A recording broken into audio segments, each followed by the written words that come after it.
Great to be here. So tell us a bit about your work, Jasmine. I help companies ditch dogma and unleash human performance.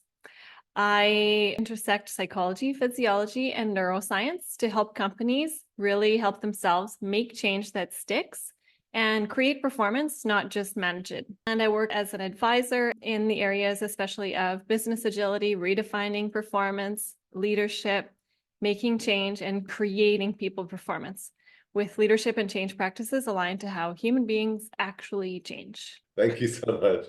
But Thank you. let's dive into it. I am obviously interested in the neurophysiology. So you're doing change, and humans tend to have brains. So let's understand the physiology of change according to Jasmine. If we back up and just look at this from a broader lens, the traditional leadership approaches and change approaches that we use in organizations often breed resistance rather than actually foster change.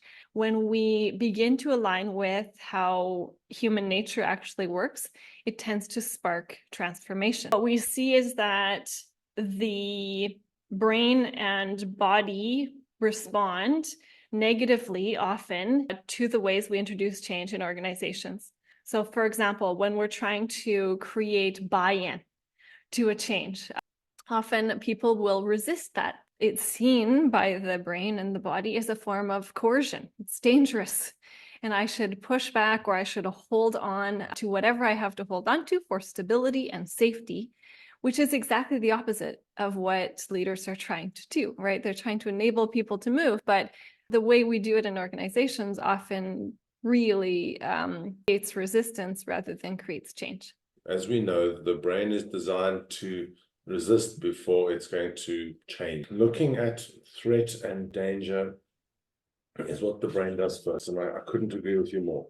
And in the organization environment, if you don't enable or facilitate an environment, change doesn't happen, as you well know better than me. As an organization, I think it's important to recognize that if you're not creating this environment for change, you're not creating this environment to create performance, to grow, then you're as good as you're going to get. This is it. This is peak performance.